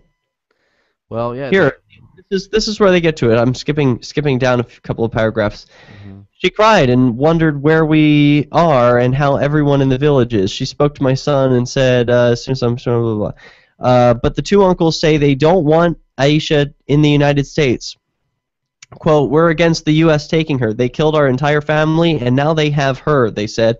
Even Germany and France said they could help her, but the U.S. wanted her so that the case didn't become too big in other countries. We don't understand why none of us got to go with her either, that she had to travel alone. Yeah, Sounds like a kidnapping to me. I think, yeah, it sounds like they don't want the whole drone thing to become too public because this could be a real catalyst for, again, desertion. You know what I'm saying? Deserting their post. Christensen. They've been compensated $2,000 per victim who died in the drone strike. They want to give us money, but we don't want America's money. Wow. That's amazing. We're coming back in 15 seconds. What was that? Because, you can just keep on paying off and just give an unlimited amount of victims that way, and that's no consolation. Money doesn't bring back the dead. Get LRN.FM into more ears. Visit promote.lrn.fm for a free bumper sticker, flyers, banners, graphics, and more. Promote.lrn.fm. Welcome back. We're sharing a fascinating story about a 4-year-old who was injured in a drone strike by NATO. U.S. troops kidnapped the 4-year-old and brought her back to the U.S., where they're keeping her from her family. It's unclear why they decided to do this. The family obviously is against it. Gold told Christensen, this is reading from RT.com, that the family's been compensated $2,000 per victim who died in the drone strike. Quote, they want to give us money, but we don't want America's money. We've said that the only apology we can accept is what it says in the Quran. 100 camels. It's really weird. Is he serious? Story, but that has, I don't know. Well, it depends. That's a ridiculous thing to demand. 100 camels. Maybe that's a reasonable thing in Iraq.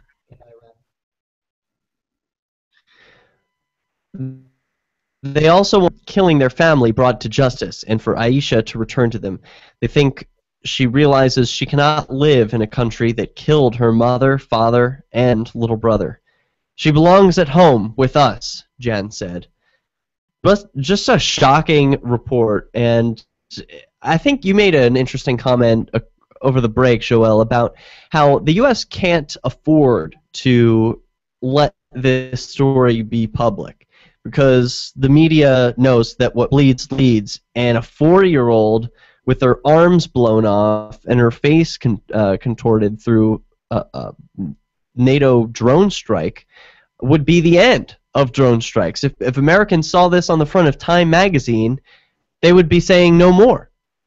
So it has to be hidden from view, and the American people have to be shielded from the reality of drone strikes. Yeah, I don't think... In order for them to continue. Is that the point you were making? I don't think it's exactly so much the American people as it is the American soldiers. Because you can, if you don't have to do that yourself, if you don't have to be that close to the conflict, I mean, it's easy, well, it's just, I don't know, I'm not reading that news story, or, oh, well, I don't know, I don't care because they, war, whatever rationalizations the American people can do to go back to their everyday lives. However, the actual troops on the ground that are there, and they have, they don't have easy lives either. They're suffering hardships just by being over there, but they think it's because they think it's for a just cause. And when they see this, the most unjust of causes, in full view, then how can you keep doing what you're doing? Well, they can't. I think that's why we saw... Didn't you say you had a story about a defector, someone who recently left the military in Afghanistan? It was a big news item today, right? Yes, it was a man by the name of Bo Bergdahl. That's right. Tell us about that. Well, he was an enlisted man in the Army, and he'd grown... What happened was he was captured by the Taliban, and he was released in exchange for 5 prisoners from Guantanamo Bay. They did a prisoner release exchange. And there's a lot of controversy over him because in the search for him, 6 American soldiers died. And reports are coming out, accusations that he went AWOL, that he deserted his post. And that's how he got captured. It wasn't that he was ambushed. He just deserted. And there's a lot of there's some evidence that points to that, but more damning is his actual words. He wrote his final communications before he was captured were emails to his parents, and among those quotes he said, "We don't even care when we hear each other talk about running their children down in the dirt streets with our armored trucks. We make fun of them in front of their faces. The horror that is America is disgusting." And then he also said, "The future is too good to waste on lies." Wow. Those are some powerful statements. Some of the things I read about this young man while I was researching the news story was that his co-workers, or the other people in the Army with him, said that he was a little bit strange, but not in any kind of, crazy way. It's just that he didn't watch TV, he read a lot of books. You know why? And this is why it piques my interest, is he was homeschooled, and so was I. And that really breeds a different independent kind of thinking. And myself, he enlisted, I believe, in 2008, and in early about 2009, I was thinking about joining the Marine Corps. I was talking with recruiters, and I decided against it. This could have been you. That's exactly it. It could have been me. This guy was also a martial artist, and I am a martial art instructor right now. This could have been me, except for these very same thought processes that were going through his brain out there in the field were the ones that started to seep into my brain before I ever went out. So It was, I see myself in this guy a whole lot, and it's just the conscious, and that's a good thing that you were able to think about it before you signed up. It's just a shame that for whatever reason his parents, who were looking out for him throughout his education, didn't have the wherewithal to tell him, hey, the recruiters for the military are going to lie to you and promise you things they're not going to follow through with. they had probably been lied to as well. They probably thought, oh well, military, I don't know, it's good to join. They're good. Maybe we don't agree with the wars, but it's still a good gig. However, that's one thing I think about. For example, this little girl taken back to the U.S., mutilated by the drone strike. Mm-hmm. That's the real after effect, the real consequence of that kind of stuff coming out. Isn't so much. But don't you think the soldiers are desensitized to it? The American media doesn't want to prevent soldiers from seeing dead babies. The soldiers see that every day. No, well, here's the thing. That's part of it. But pictures like that are out there for anyone to see anyway. It's when you have to see it with your own eyes, not just pictures. When you have to be directly responsible, not just, well, I didn't vote for the guy or foreign policy, or I say I'm anti-war, but I still pay taxes, and they just do what they want because whatever rationalizations you can't do when you're there on the ground carrying these things out, when you're in hell. Now, pictures like this don't give citizens PTSD, but being out there in the field actually does. And I co-host the Rebel Love Show, and one of our guests a couple of weeks ago, goes by the moniker Liberty Carrots. He talked a lot about his military service and how the mental justifications, just they still eat on him. And even though he's out and he's reformed, so to speak, it's not. You never get over that. Even if you don't specifically yourself take part in something, if you're part of that machine over there, involved with such a great evil, it's at some point. Why do you think suicide rates are through the roof for veterans? Yeah, I believe suicide rates are higher than casualty rates, if I understand the statistics correctly. Well, that more soldiers are dying from killing themselves than are dying because of war-related injuries. Yes, and I would actually posit that they're the one and the same. Those are their war-related injuries. They're just not visible.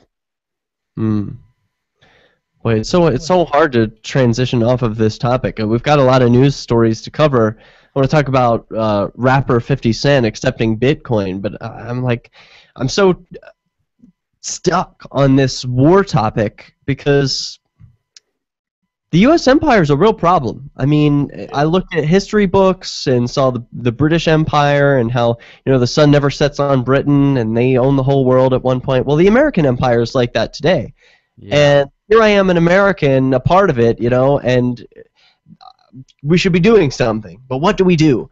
Well, one thing that we can do is starve the beast of the funding that it uses for war. And the funding that it uses, of course, is fiat currency. Things like dollars and euros. Things that can be printed and invented at will by banks. Well, Bitcoin provides an alternative, a currency for the people. And rapper 50 Cent now accepts Bitcoin for his new album, Animal Ambition. We'll talk about that when we come back. If there was a place that Liberty... Holy crikey. Yeah, deep stuff. Yeah. I did my best to make a segue. Yeah, well, it was perfect because what can we do about this great horror? 50 Cent knows what we can do about it. Yeah. It's perfect. And that's a true story. I mean, I think that's important. When I go around to businesses, I was just at Local Burger, a burger joint in Keene, and speaking with the owner about Bitcoin, helping him get a Coinbase wallet set up so that he can accept Bitcoin at his business. And he was asking, well, are the kids using this? Are the college kids? Is this like something that college kids are using? And I was saying, well, yeah, yeah, of course, it's younger people because it's technology. It's on your cell phone. But then to read this news story the very next day and see, 50 Cent is accepting Bitcoin, it's like, yes, this is the right trend of young people and people who get it. It's very cool. Yeah. And it's in one of the biggest things when doing Bitcoin evangelism around here, spreading the gospel of Satoshi Christ, has been being able to point to other businesses around here that accept it. And big names, that's huge.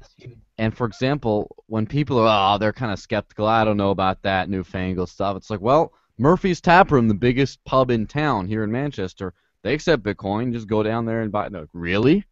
And now, Smutty Nose Brewery is accepting Bitcoin. Cool! Is that the biggest second brewery in America? I don't know if it's second in America. I have not been keeping track, but it's a local one. It's First is good. Philly Brewing Company. I've been keeping track. Ah, well, there we go. Local Smutty Nose. Yes. All right, very cool. I'll pick some up. I'll pick some up in Bitcoin. Do they do cases? I think they're in the process of transitioning. I remember some people ran to the website right away, and they're like, well, I don't know, but it'll be possible very soon. And all right, cool. Hey, I gotta run do some things in the office. Hang tight. I'll be back in 2. Most def.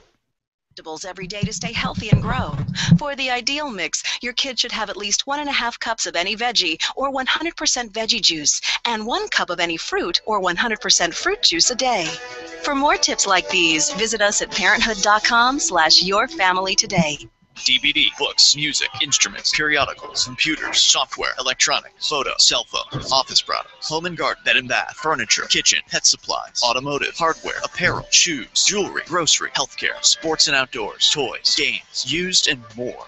It's a department store at your fingertips. Shop.lrn.fm. Get all your shopping done, get a great deal, and a portion of your purchase goes to benefit the Liberty Radio Network when you shop at Amazon via shop.lrn.fm. Since time began, tyrants have taken aim at personal liberties. Now there's a movie that aims back. The government has no more right to tell us what to put in our bodies than they have to take our guns or tell us what books we can read. 6 drug police were eaten by bears while raiding a marijuana farm. On your knees, you dirty hippies! On your knees! What's the problem, officer? Today, many cops who enforce pot laws do so only because it provides them with cushy jobs, good benefits, and a chance to push people around. I was an undercover narcotics officer. The drug war is nothing but a farce. The Second Amendment says you gotta keep you and your gat intact. Guns and Weed, The Road to Freedom. A film by Michael W. Dean and Nima Vadadi. DVD available now at gunsandweed.com or on Amazon. That's gunsandweed.com. Makes the perfect gift. Remember, that's gunsandweed.com.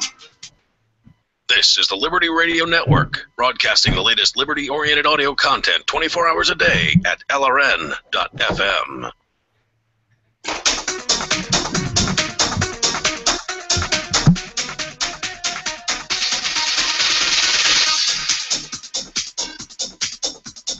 Welcome back. It's the final segment of Peace News Now.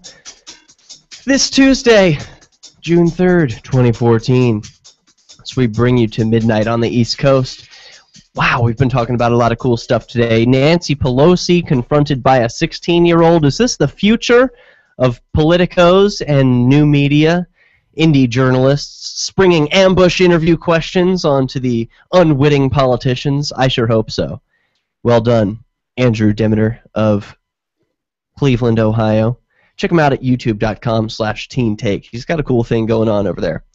I want to encourage more young people to take up indie media. Drop the hell out of school, will ya?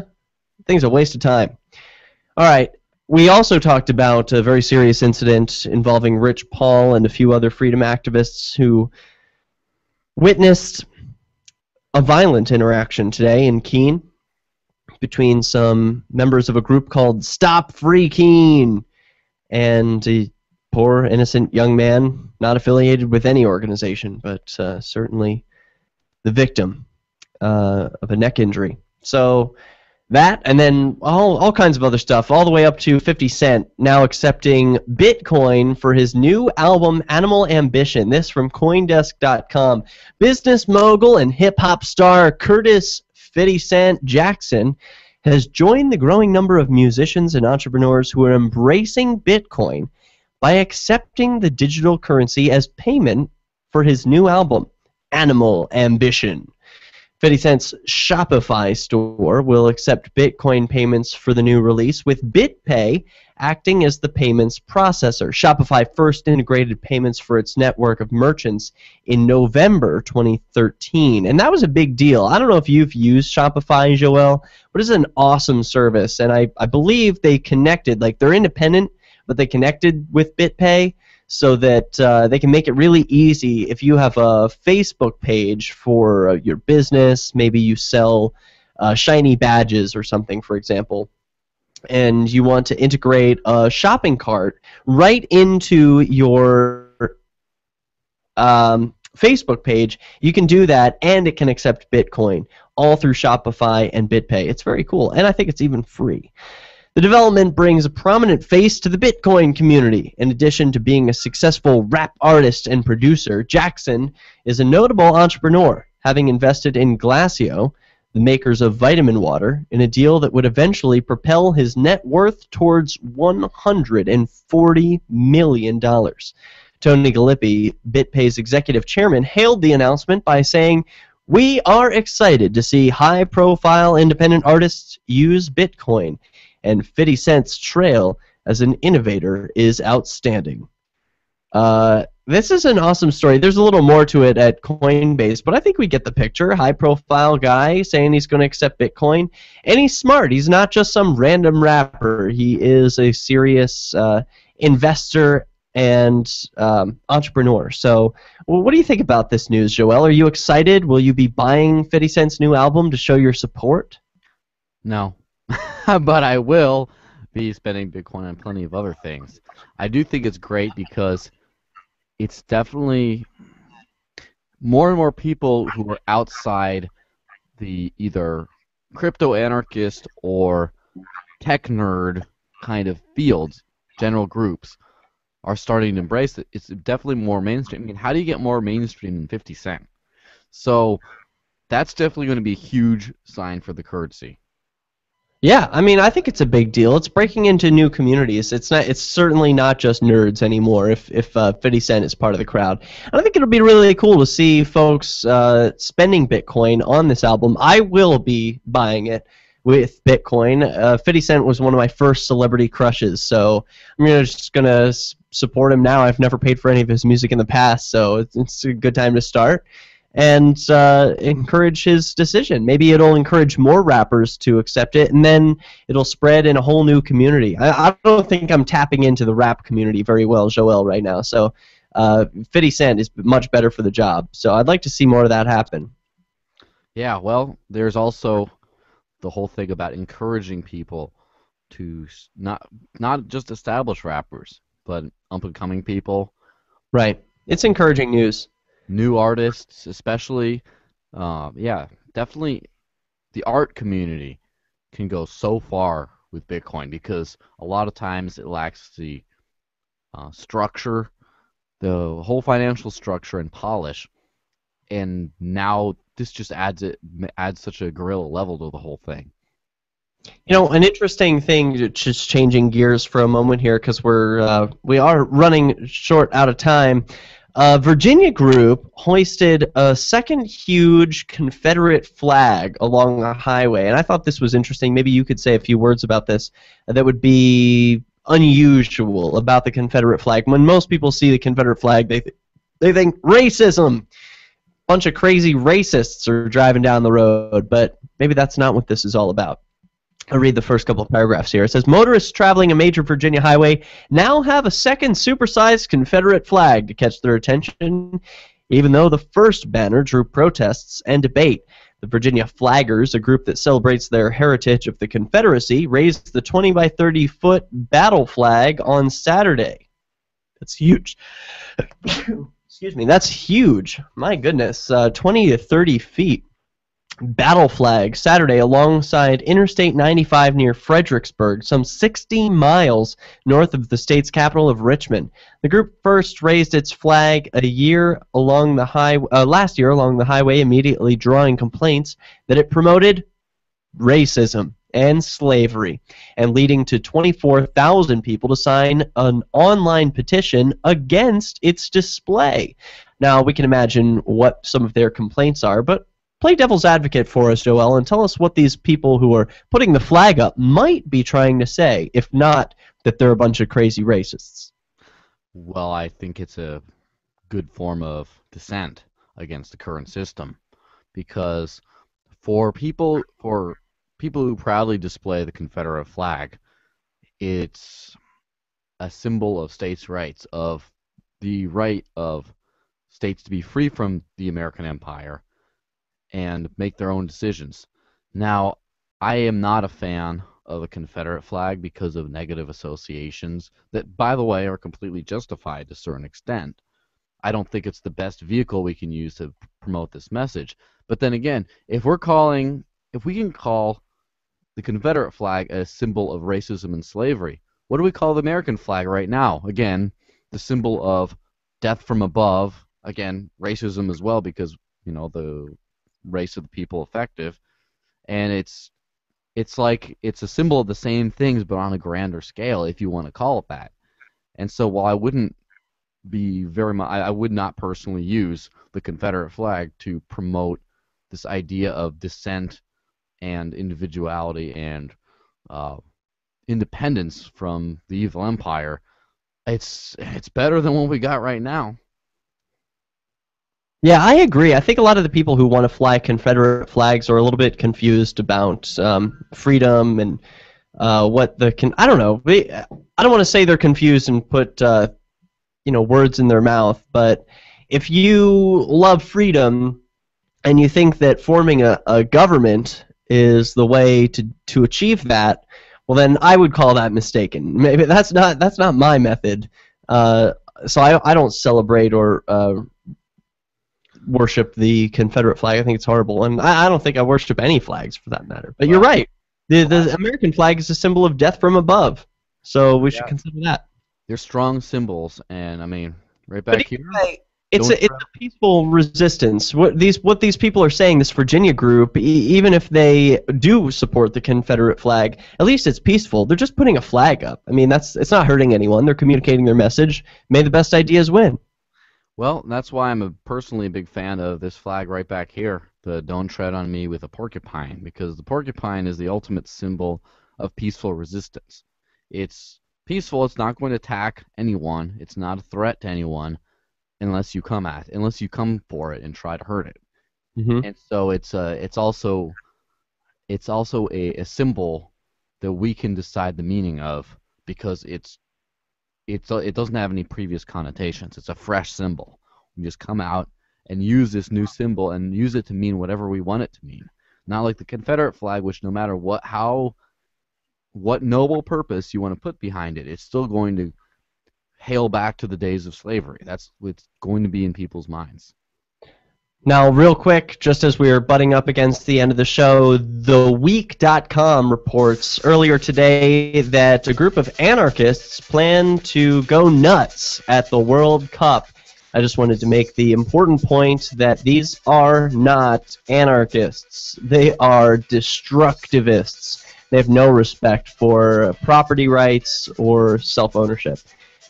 That does it for our show this evening. Our guest has been Joel Valenzuela of TheDesertLinks.com and Rich Paul and Andrew Demeter. We'll catch you Sunday. Why did you move to the Shire? All right, rock on, man. Hey, that was terrific. Had a lot of fun.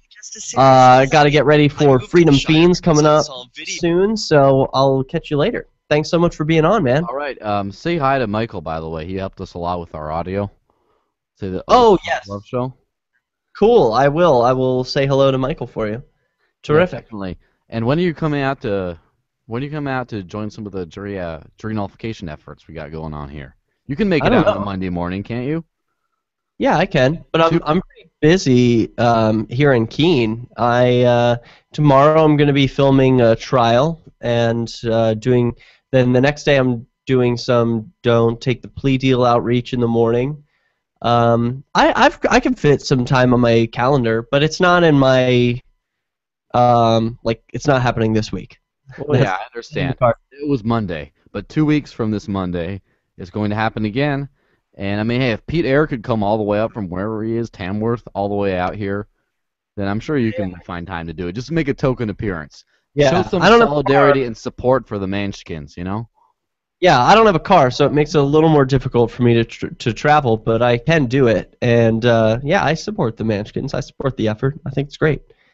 Well, I'll chat with you again soon, and love what you're doing, and keep reporting. Yep, we'll keep on kicking butt out here. All right, cool. Talk to you later. Peace. Peace.